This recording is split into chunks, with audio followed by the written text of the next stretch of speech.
kila saji to dewas oti nanzu dewalan zinde dewa ya kyunam chilen zinde na chuchin de teo kaje to de jong le ten odi ya dewa ransen bo chire ama de tawa dumele ten de ni shisa dumele da de de ni ne ko ge ji dewa nam chi chi ngo dewa nam yemba nam chi la shisa dumele ten de ni ji 항상 그 주도 치치죠. 항상 동아리는 치치죠. 때문에 이게 사와지에 사지지 사와지어서 내가 너베 존나 동아스 타니 제요. 너베 존나 제가 제스이다. 갈수 그러지. 거기 동네 아 다시 동네 말이다. 거기 동네게 콜레 쓰요. 다시 자 사와 동네도 쓰기 말이야. 거기 동네게 콜레. 동네 히버자스야 히자 거기 동네게 콜레. 누구요? Et, donc ces sensations douloureuses, ces sensations de souffrance sont celles que nous reconnaissons tous comme étant souffrance, et ce sont également celles que les animaux reconnaissent comme étant souffrance. Et donc il n'est pas nécessaire pour cela d'entrer dans des spéculations philosophiques approfondies, ni de réfléchir, de méditer, de suivre les enseignements bouddhistes pour reconnaître donc ce niveau de sensations douloureuses.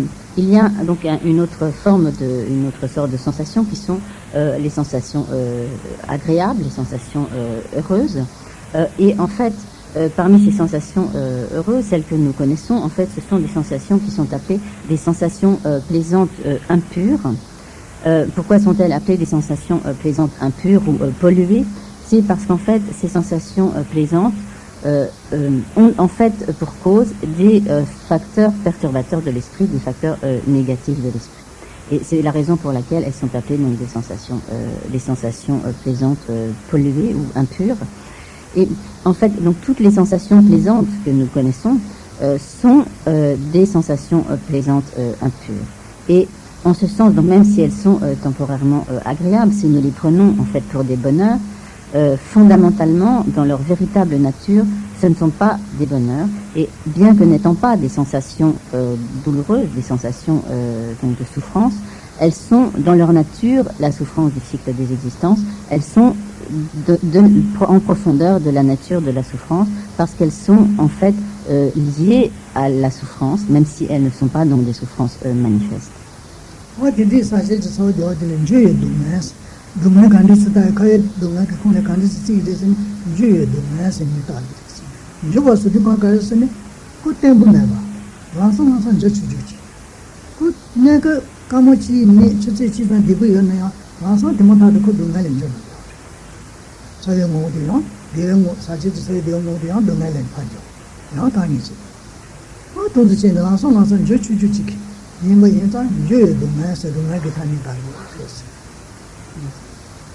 Et donc cette deuxième forme de souffrance qui est en fait constituée par les sensations plaisantes impures ou polluées est ce qui est appelé dans les enseignements bouddhistes la souffrance du changement, ou que l'on pourrait appeler aussi comme la souffrance de la transformation en souffrance. En effet, donc ces sensations plaisantes impures, elles sont une sorte de joie ou de bonheur, mais extrêmement temporaire, et très rapidement, dans un bref intervalle de temps, que ce soit quelques minutes ou quelques heures ou quelques temps, ces bonheurs, n'étant pas donc de la nature de véritable bonheur, finissent par se transformer en quelque chose de désagréable et en souffrance.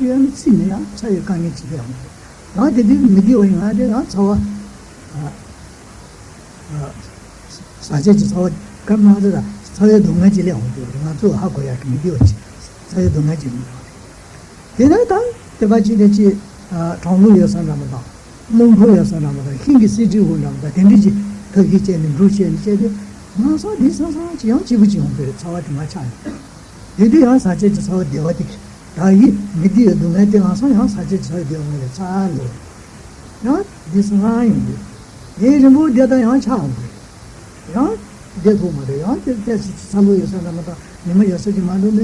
야 차야 돼. 그동안에 야 마디지 용지. 다이 디사상게 처어되 어디 야 동네 그물에 반로. 또 이제 사제 처어되 어디 때부치네요. 제가 요 동네에서 남쪽에 된데 사제 처어되 어디 야고 시부진 진짜 정말 대터기 제대로 지금 버티다. 지 변조 터지지. 아직 갈라시 뭐지 터지지. 너제저 너도 제부지 터지지. 지부지도 지진 제부지 사제 저 되어디 하나 되는 지네. 노진 누구야? 내가 나吹的气话。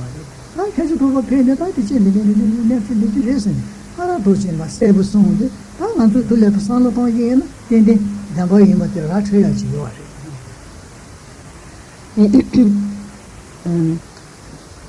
On peut donner un certain nombre d'illustrations qui nous permettront de comprendre ce qu'est cette souffrance du changement et qui nous permettent de comprendre donc en fait ces sensations, donc ces facteurs mentaux, donc de sensations agréables, impures, polluées, en fait donc ne sont pas de véritable bonheur et n'ont aucune stabilité. Et on peut prendre divers exemples. Par exemple, lorsque nous avons très faim, et si quelqu'un nous offre un bon repas avec des mets succulents, donc en nous souhaitant très bon appétit, donc, nous allons, ayant très faim et prenant cette nourriture exquise, nous allons en éprouver un très très grand plaisir. Cela va nous sembler extrêmement agréable. Mais si nous continuons à manger, eh bien au bout d'un moment, ça ne va plus être agréable du tout. Et cette nourriture qui au départ nous avait provoqué une sensation de plaisir extrêmement grand, va au contraire être une source de désagrément. Nous allons commencer à avoir mal au ventre et puis nous allons avoir des nausées, etc. Et en fait, cette sensation si plaisante que nous avions éprouvée dans un premier temps ne dure pas, car très vite, elle a la capacité de se transformer en quelque chose de totalement déplaisant. De la même manière, si à un moment où il fait extrêmement chaud, nous nous trouvons en plein soleil, dans un endroit où il n'y a pas d'ombre, etc., la chaleur va nous sembler quelque chose d'insupportable. Et si nous arrivons à nous mettre au frais quelque part, soit à l'ombre, ou que nous entrons dans une pièce fraîche ou dans un endroit où il est à l'air conditionné, alors nous allons trouver cela extrêmement agréable. Cela va nous sembler être un véritable bonheur, une sensation véritablement plaisante. Mais lorsque nous restons par exemple dans cette pièce à air conditionné, au bout d'un moment, eh bien, nous allons avoir froid et cette sensation initiale de fraîcheur qui nous était si agréable va devenir au contraire quelque chose de tout à fait déplaisant et à nouveau nous aurons envie d'aller nous réchauffer ailleurs, etc. Et ceci prouve que ces sensations qui au départ nous semblent être véritablement un bonheur, en fait, ne durent pas, elles sont totalement instables. Ce que nous prenons pour des bonheurs et qui ne sont en fait que des sensations plaisantes, polluées, n'est donc pas un véritable bonheur car elles sont totalement instables et se transforment très rapidement en souffrance. Or, il se trouve que dans toutes nos activités, dans toutes nos préoccupations, dans tout ce que nous faisons, que ce soit pour donc obtenir des richesses, pour avoir un lieu de vie agréable, pour manger une nourriture agréable. Donc tout ce que nous faisons en fait est tourné vers l'obtention de ces sensations agréables, impures, polluées, qui en fait ne sont pas de véritables bonheurs, ne sont que des bonheurs extrêmement éphémères, extrêmement instables. Et en fait nous nous fourvoyons complètement en ne recherchant que ces bonheurs tout à fait instables et insatisfaisants.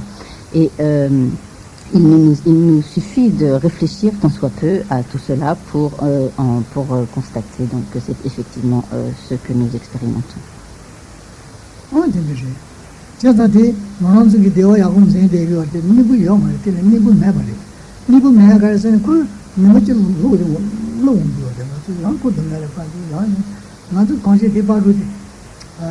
양 사분의 지자, 양 정문의 지자의 선당시에 레야 지레마도 지레나 그래 근데 변호형이 때문에 차대요 말이야. 제가 나중에 배송을 거울에 미고요 말이야. 거의 되어를 미고요 말이야. 어떻게 시기요. 미고 매단 가르쳐서는 놓으세요. 나도 거의 되어 야분 된대야 제가 나도 미고 매바도 놓으세요. 용기를 하고 놓았어. En réfléchissant à ces points, nous pouvons comprendre ce qui est signifié lorsqu'il est dit dans les enseignements bouddhistes que le cycle des existences est littéralement, il est dit sans fondement, c'est-à-dire en fait que le cycle des existences est sans aucune fiabilité, c'est-à-dire qu'à l'intérieur du cycle des existences, il n'y a que des bonheurs instables, il n'y a pas de véritable bonheur fiable, stable, et en fait, tant que nous sommes dans le cycle des existences, faisant l'expérience de ces sensations plaisantes, polluées, impures, c'est comme si nous passions notre temps à aller constamment du chaud au froid sans jamais trouver de satisfaction et en recherchant toujours le froid quand nous avons le chaud et le chaud quand nous avons le froid.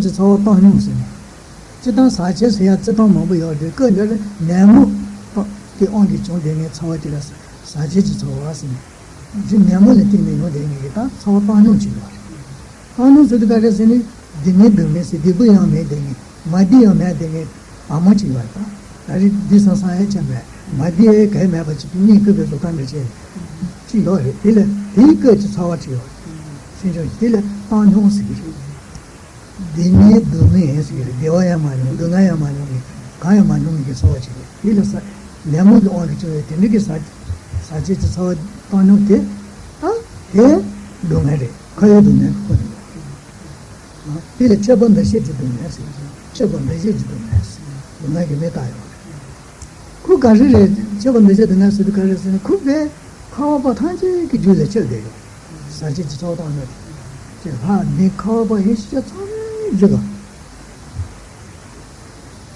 就得你约定的，考不是就谈这个月是就谈这个月，他开始是过来，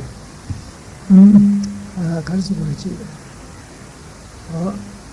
他拍起听这个没着，他今天去这考不他大概知道他约定的，约定的人咱吃饱是上面觉得吃的咱吃饱是，那些基本难是的。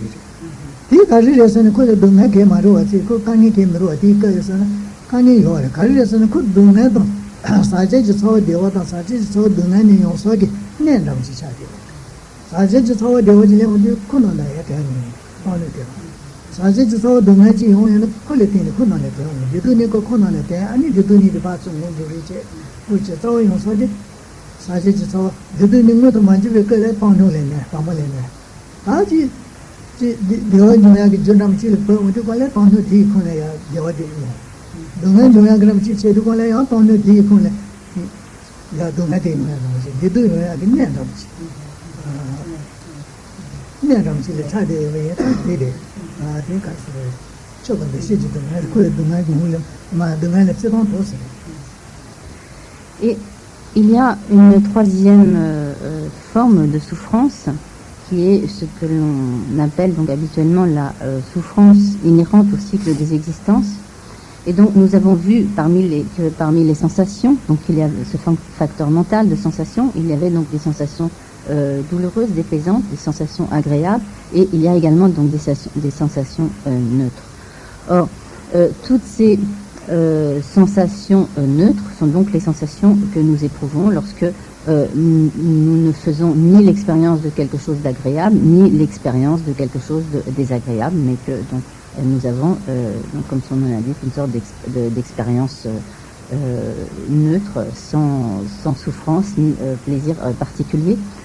Et en fait, ces sensations neutres sont produites par sous l'emprise donc des facteurs perturbateurs de l'esprit, et tant que et en fait, ces sensations neutres existent chez tous les êtres du cycle des existences, et elles sont, ces sensations neutres sont comme le siège ou la base à partir desquelles vont se développer, vont apparaître les autres sortes de sensations. Donc il y a donc comme à la base ces sensations neutres, et lorsque une cause de sensation plaisante, par exemple, va se produire à partir comme du siège de ces sensations neutres, les sensations plaisantes vont se produire. Ou lorsqu'une cause de sensation déplaisante apparaît, alors à partir du siège de ces sensations neutres, les sensations déplaisantes donc, vont se produire. Et parce que donc ces sensations neutres sont comme la base ou le siège à partir duquel se développent toutes les autres formes de sensations des êtres du cycle des existences, ces sensations neutres sont dites donc comme les sensations inhérentes au cycle des existences. Littéralement, cette souffrance en tibétain est appelée comme la souffrance comme extensive à l'ensemble du cycle des existences, dans la mesure où elle s'étend à tous les êtres du cycle des existences, et pour lesquels donc elle forme comme la base ou le siège à partir duquel se développent les autres formes de sensations.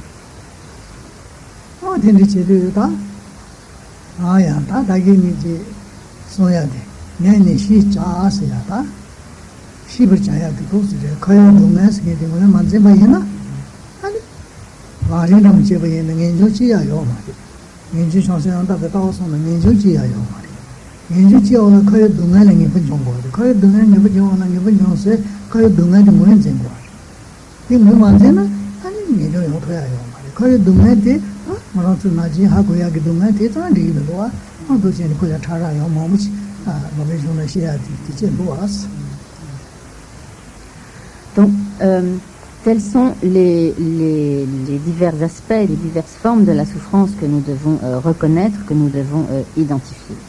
Sans identifier donc ces souffrances, alors nous ne pourrons pas développer ce qui est expliqué donc dans les enseignements de la voie progressive, ce qui est donc le renoncement au cycle des existences et l'aspiration à la libération. Car pour pouvoir aspirer donc à se libérer des souffrances, il faut bien reconnaître ce que sont véritablement toutes ces souffrances, toutes les formes de ces souffrances dont il faut nous libérer. Et par cela, donc, nous comprenons que les souffrances du cycle des existences, ce ne sont pas simplement les souffrances grossières manifestes que nous identifions comme telles a priori.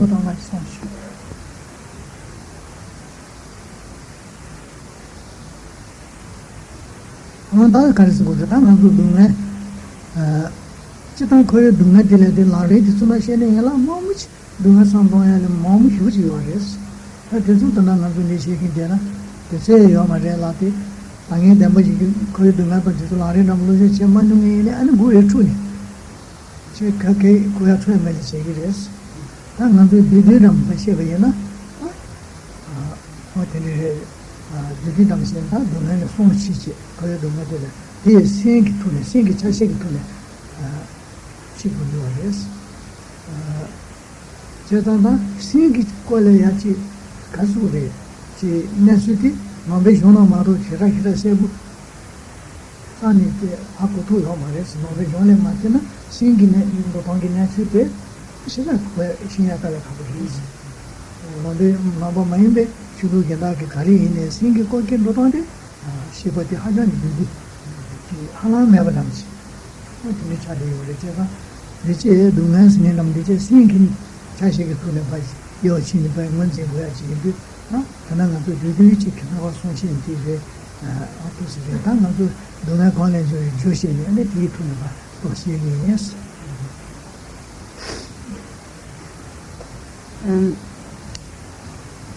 Rinpoche a donc expliqué brièvement quelles sont les trois sortes, les trois aspects de la souffrance. De manière générale, dans les enseignements de la voie progressive, tout ce qui concerne les souffrances du cycle des existences est expliqué de manière extrêmement détaillée. Mais bien sûr, ici Rinpoche ne pourra pas rentrer dans tous ces détails, d'une part faute de temps, et aussi parce que s'il donnait de très nombreuses explications sur tous ces points qui figurent dans la voie progressive, dans les enseignements du Lamrim, cela risquerait plutôt d'entraîner dans nos esprits une grande confusion plutôt que d'éclaircir ce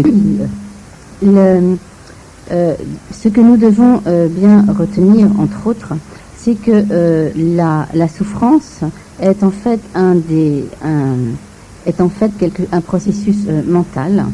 Donc les sensations font partie de processus mentaux et les enseignements bouddhistes, pour tout ce qui concerne le fonctionnement de l'esprit, le fonctionnement mental, les divers aspects de la conscience, etc., donne de tous ces points des explications extrêmement claires. Et si nous voulons vraiment comprendre la signification de ce qu'est la souffrance du cycle des existences, il est important donc que nous comprenions bien tous ces processus mentaux et que nous réalisions notamment que le bouddhisme est vraisemblablement la seule tradition philosophique, la seule voie spirituelle qui explique de manière aussi détaillée le fonctionnement de l'esprit et ses diverses spécificités. Donc après avoir ainsi expliqué brièvement à l'aide de la division en ces trois sortes de souffrance, donc ce qu'est la souffrance, Rinpoche va aborder donc ce qui concerne l'origine de la souffrance.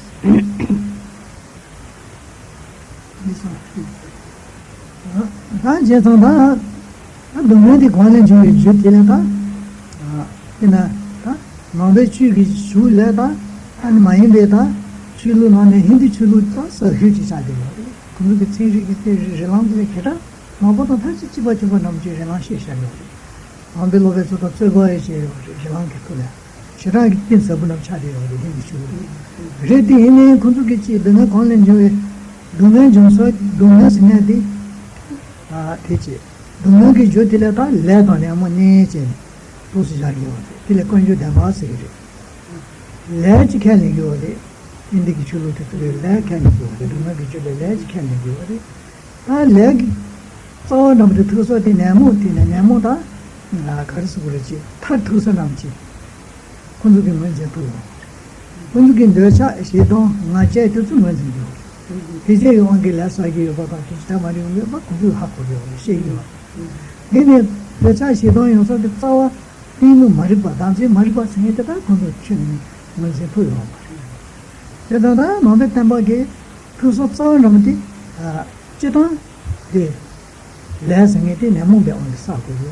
Hene nemo de la nando mamu chinda menrang Desa shirang timu maja sangera mamuji yorete tsawa thangsa de damze maripa sangita tili thangsa yorete santi tsawa mwanzeke damze maripa mwanzeke de mambe tambo mato suchi chongo. Donc, après avoir reconnu, identifié ce qu'est la souffrance, il est important de comprendre d'où viennent toutes ces souffrances, quelle en est la source, l'origine. Comme Rinpoche l'a souligné précédemment, il y a encore aujourd'hui, donc en Inde, parmi les systèmes philosophiques hindous, de très grands érudits qui identifient une certaine forme d'origine de la souffrance. Et donc à l'époque du développement du bouddhisme, il y a eu de très très grandes discussions philosophiques, de grands débats philosophiques entre les savants bouddhistes et les savants hindous, et donc dans les systèmes philosophiques hindouistes, il y avait également des analyses, des raisonnements extrêmement subtils, extrêmement pointus. Et donc ces systèmes philosophiques hindous, de même donc que les bouddhistes, ils reconnaissent comme cause de la souffrance le karma et les facteurs perturbateurs de l'esprit. Et pour ces systèmes philosophiques hindous, parmi ces facteurs perturbateurs de l'esprit qui sont eux-mêmes cause du karma, ils identifient notamment des facteurs négatifs tels que la colère, l'aversion, l'orgueil, la jalousie, etc. Mais aucun de ces systèmes philosophiques, à la différence donc du bouddhisme, n'identifie ce qui est la racine de tous les autres facteurs perturbateurs de l'esprit et donc la racine du cycle des existences, car donc la racine de tous les autres facteurs perturbateurs de l'esprit, du karma et donc du cycle des existences. Donc aucun de ces autres systèmes philosophiques n'identifie l'ignorance de la saisie du soi comme la racine de tous les facteurs perturbateurs de l'esprit. Et donc cela est vraiment la spécificité des enseignements bouddhistes qui identifie donc cette ignorance de la saisie d'un soi comme étant à la source de tous les facteurs perturbateurs de l'esprit et donc la source de tous les karmas et donc la source de toutes les souffrances. non dinci wala ta 가르치고 그래. 제가다 마음에 눈나 제 싸워게 단지 머리 버스 밑에 맞지 지지다 머리 버티 니부티나 도체 뭐고야지 같이 그랬어. 그 가르스는 머리 버티 안게 아니 내가 시나 때문에지 뒤 온게 그랬어. 근데 내가 시나 때문에 온게 다 랜란다 지사네. 내가 때가 모델 솔루션을 내주나로 딜레 치모 뒤에는 기도 미기 초송소스 레지 마사지 라파 디제사 되기나 미기 어쩌다 겨쳐스네 기치 미기 초 일레지 마자 그치 손샤요래 다저다 되지 내무 배워게 내가 시도 디문 경가네 리지 미기 온가게 미기 리지 미기 어째 미기 어쩌지 아무지 사지 에 안게 아니다 지진 심어놨으다 지레심 심어놨어 아니 강이 돼야 그동안 뭐야 도시에 있는 거래서 다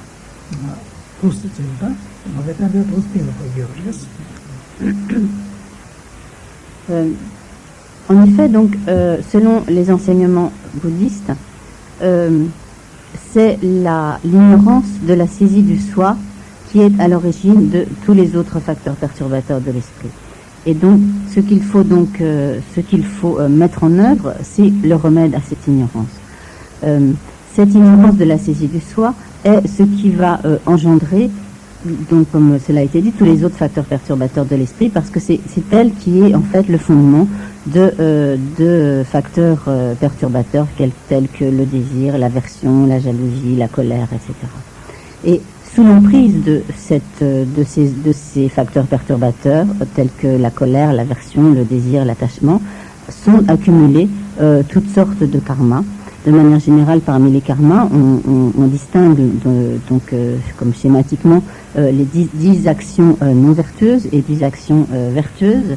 Et donc, sous l'emprise des facteurs négatifs, des facteurs perturbateurs de l'esprit, on accumule toutes sortes de karmas, d'actions négatives, et en résultat de ces actions négatives, on fait l'expérience de toutes sortes de souffrances à l'intérieur du cycle des existences.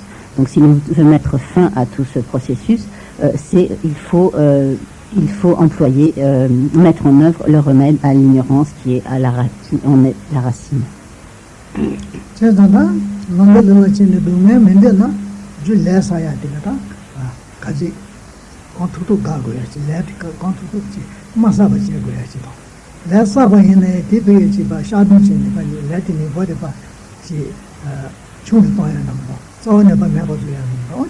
터시는 배고야 차대요. 그래서 너무 되나? 그 저기 마카나 내가 그때 보터야 매베이데. 도시 레지간요 뭐라? 사보마사바지. 니모사샤바지 칠레바지다. 발시제네 뷰비카스스게 알리지세로 도시 샤도제야래 더 마무지 손샤요. 어디서 그래 샤바지야나. 되는 게 제네. 레디바지 네바바 총도야라. 네바자네 네바자.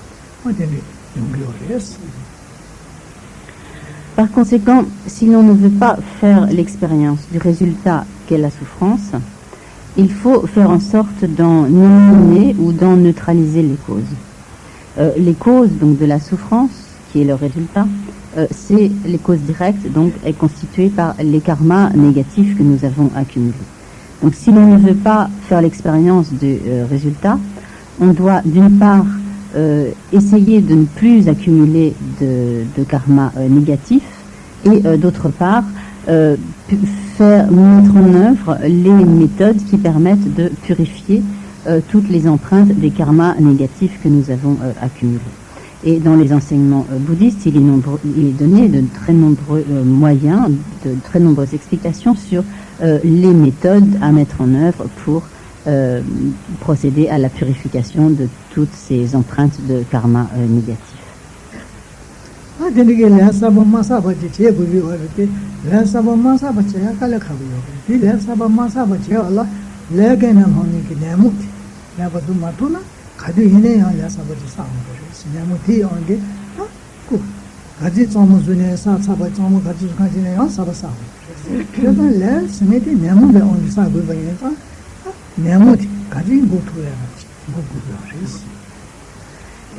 Et Donc, puisque pour ne pas faire l'expérience du résultat qu'est la souffrance, il faut donc d'une part purifier les karmas négatifs accumulés, mais surtout donc ne plus accumuler de nouveaux karmas négatifs.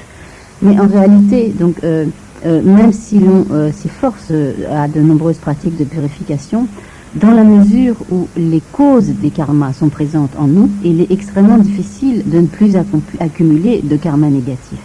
En effet, les causes de ces karmas négatifs, ce sont les facteurs perturbateurs de l'esprit. Et tant que ces facteurs perturbateurs de l'esprit sont présents en nous, alors il est extrêmement difficile et même donc impossible de ne pas du tout accumuler de karma négatif. Et par conséquent, ce qu'il faut faire, c'est s'efforcer donc d'éliminer ces facteurs perturbateurs de l'esprit qui sont les causes des karmas.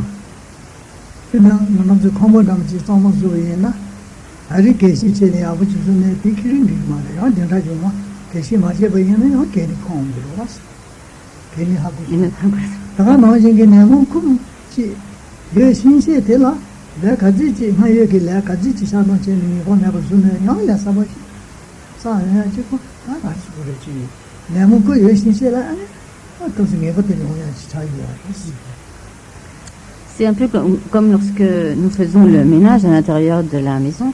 Donc, par exemple, aujourd'hui, nous allons bien faire la poussière, nettoyer parfaitement la maison, mais il n'empêche que d'ici une semaine, il faudra recommencer à faire le ménage parce qu'entre-temps, il y aura beaucoup de poussière et de saletés qui se seront déposées. De la même manière, même lorsque nous nous appliquons à des pratiques de purification, certes, donc nous éliminons les empreintes de karma négatifs, mais comme la cause de nouveaux karmas, la cause donc de karma que sont ces facteurs perturbateurs de l'esprit, est toujours présente en nous, tant que ces facteurs perturbateurs de l'esprit sont présents en nous, alors il est inévitable qu'à nouveau nous accumulions des karmas négatifs qu'il nous faudra à nouveau purifier, etc.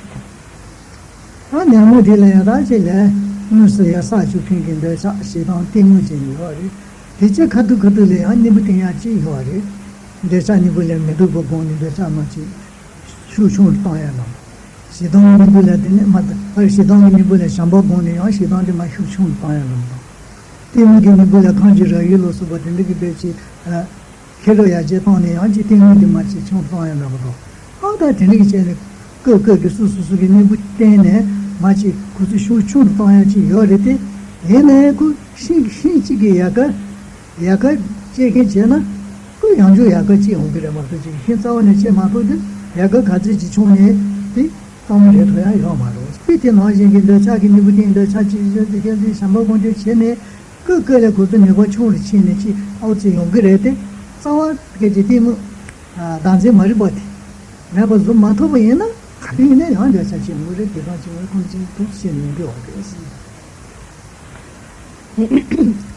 Donc ce qu'il nous faut arriver à faire, c'est à éliminer ces facteurs perturbateurs de l'esprit qui sont la cause de ces accumulations de karma.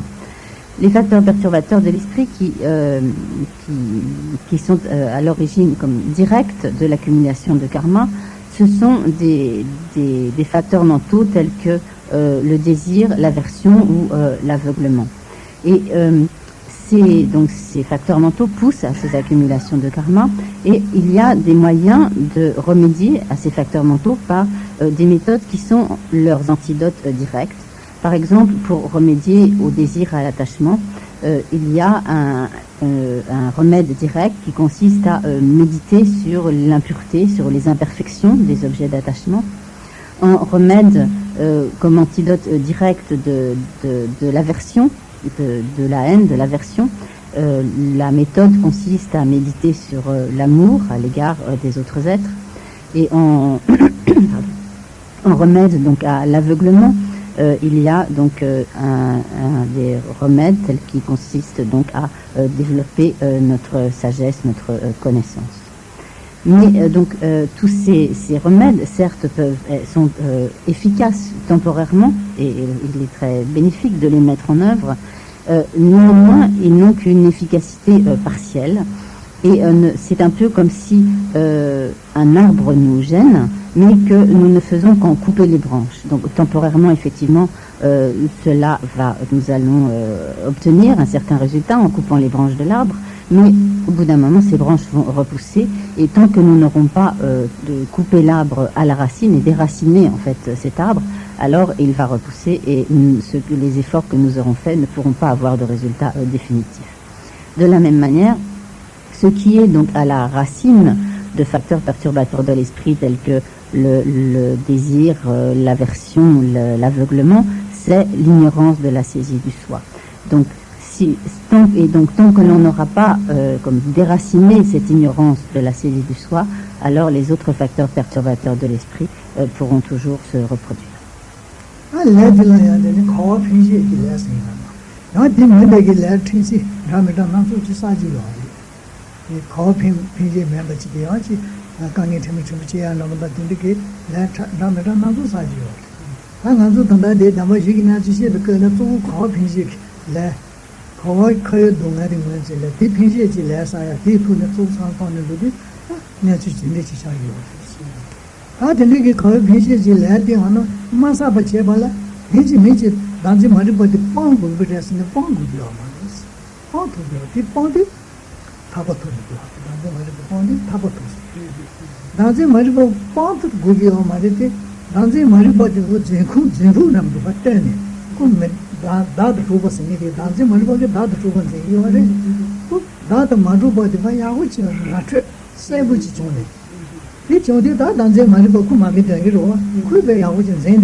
Dans le cadre donc de ces explications sur les quatre nobles vérités, on parle donc à diverses reprises du karma, mais il faut également comprendre qu'il y a à propos du karma diverses sortes de karma.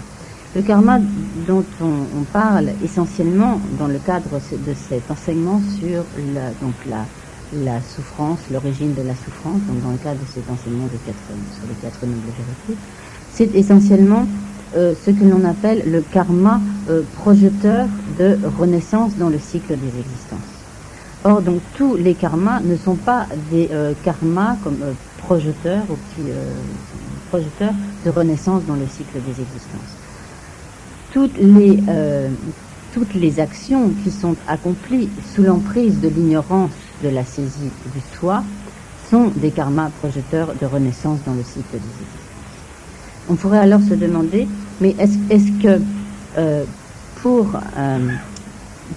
produire des karmas qui ne soient pas projecteurs de renaissance dans le cycle des existences, faut-il avoir totalement abandonné, éliminé l'ignorance de la saisie du soi? Ce n'est pas le cas. Donc, pour pouvoir accomplir des karmas qui ne soient pas projecteurs de renaissance dans le cycle des existences, il n'est pas nécessaire d'avoir totalement abandonné, éliminé la saisie de l'existence en soi. En effet, si l'on avait totalement abandonné la saisie de l'existence en soi, cela signifierait que l'on serait libéré totalement du cycle des existences. Mais à partir de quand donc peut-on accomplir des karmas qui ne soient pas projeteurs de renaissance dans le cycle des existences, c'est à partir du moment où l'on a réalisé directement, de manière donc comme parfaitement claire, évidente, où l'on a donc la réalisation directe du fait que l'on est comme totalement mystifié par l'ignorance de la saisie du soi, du je, et que en fait ce qui fait l'objet de cette saisie de l'existence en soi n'existe pas du tout, que c'est en fait une illusion, que nous sommes totalement trompés donc par l'ignorance. Et lorsque l'on réalise cela de manière totalement claire, totalement évidente, alors à partir de ce moment-là, les karmas que l'on accomplit, que l'on accumule, ne sont plus des karmas projeteurs de renaissance dans le cycle des existences.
Donc, qu'est-ce que cela veut dire lorsque l'on dit que pour pouvoir accompagner, pour ne plus accomplir, pour arriver à un stade où l'on ne produit plus de karma projecteur de renaissance dans le cycle des existences, il faut donc arriver à ce que l'on appelle la réalisation directe de la vacuité. Qu'est-ce que l'on appelle donc la réalisation directe de la vacuité? C'est la réalisation donc comme totalement claire, totalement évidente de l'absence d'existence du soi, d'une existence inhérente, cette existence inhérente qui est donc saisie par l'ignorance. Et donc à partir du moment où l'on perçoit de manière directe, évidente, l'absence d'existence de cet objet de l'ignorance, de cette existence inhérente, alors on obtient ce que l'on appelle le chemin de la vision, parmi les 5